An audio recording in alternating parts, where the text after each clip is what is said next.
আজকে আমাদের হঠাৎ মনে হলো চলো একটা জায়গা থেকে ঘুরে আসি। অনেক দিন ধরে ফেসবুকে দেখছি ফ্লেভার্স অফ রানাঘাট। কেমন জায়গাটা আমাদেরকে তো দেখতেই হবে।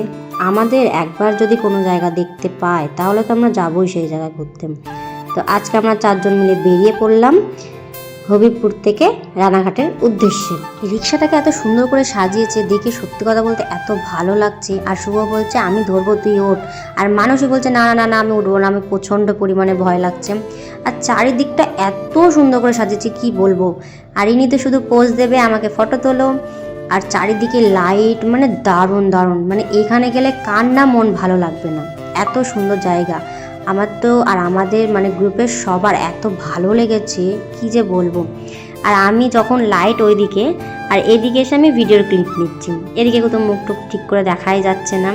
আমরা তো প্রথম এসছি আর ভেতরের দিকে আসতে দেখি ভেতরে আরও সুন্দর, আরও বড় জায়গা। এখানে মানে যদি তুমি কোনো রকম পার্টি করো, বার্থডে পার্টি বা যাই হোক, তাহলে এখানে অনেক বড় জায়গা আছে, মানে করতে পারবে এরকম টাইপের এত সুন্দর বড় জায়গা।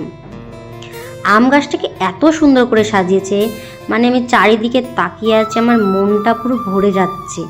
চারিদিকে তাকিয়ে আমার একটা মনে একটা আলাদাই আনন্দ হচ্ছে।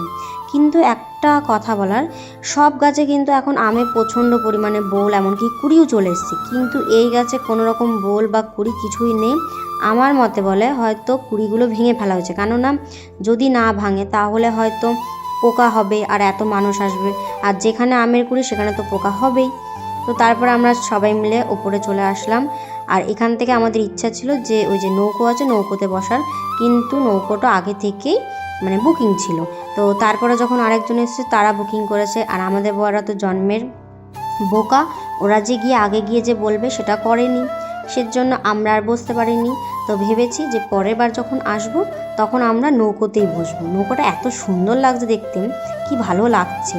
আর জায়গাগুলো এত সুন্দর, আর এত সুন্দর মানে সে মনে হচ্ছে না বড় একটা রেস্টুরেন্টে এসেছি, মানে পুরো প্লেট সাজানো আছে, এত সুন্দর। আর এরকম টাইপের জায়গা বলতে গেলে আমি প্রথম এসেছি লাইফে, তার জন্য এতটা পরিমাণে মানে আনন্দ, এতটা ভালো লাগছে, আমার তো খুব ভালো লেগেছে। আর এদিকে আমি আর আমার বর মানসীকে বলছি যে শুভকে বল থাকতে, তাহলে আমরা আরও ঘুরতে পারবো। কেননা শুভ না থাকলে আমাদের বলতে গেলে কোথাও একসঙ্গে বেরানো হয় না, কারণ শুভ না থাকলে মানুষই মানে কোনো জায়গায় বেরোতে চায় না, ওকে বললেও ও কোনো জায়গায় যেতে চায় না। ওর অবশ্য মনটা খারাপ করে, এটা প্রতিটা মেয়েরই। কারণ আমি যদি আমার হাজব্যান্ড নিয়ে ঘুরি, ওর সেখানে যখন ওর হাজব্যান্ড থাকবে না সেখানে ওর মন খারাপ করবে।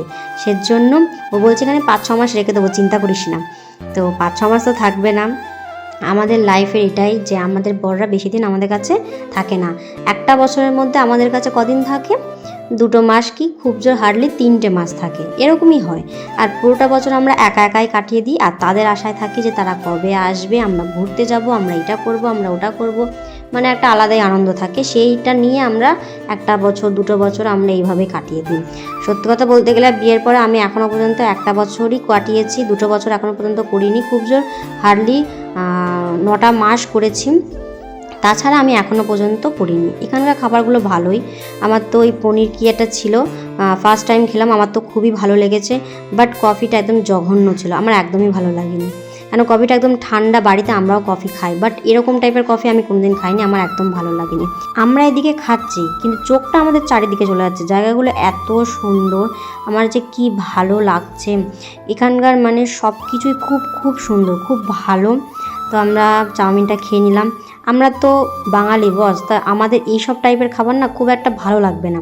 আমাদের যে বাড়ির যে চাউমিন, তারপর আমরা যেসব ক্যাফে থেকে সব চাউমিনগুলো খাই সেগুলো একদম সুন্দর, আলাদাই। তো প্রথমে আমরা দুজন হট করে খুঁজে পাচ্ছি না যে এরা দুজন কোথায় গেল, কিন্তু তারপর এদিকটা যখন হাঁটতে হাঁটতে এসে দেখি এরা দুজন ক্যারাম খেলা চালু করে দিয়েছে। তো মানুষই বলছে যার মনে আনন্দ নেই সে আবার কেমন মানুষ। সত্যি তো, যার মনে আনন্দ নেই সে আবার কেমন মানুষ, সেটা আসলে বলতে গেলেই মানুষ না। কারণ মনে যে আনন্দ যার থাকবে তার মানে সে আসল মানুষ, আর তার সবার সঙ্গে মিশতে পারবে, সে সবার সঙ্গে কথা বলবে।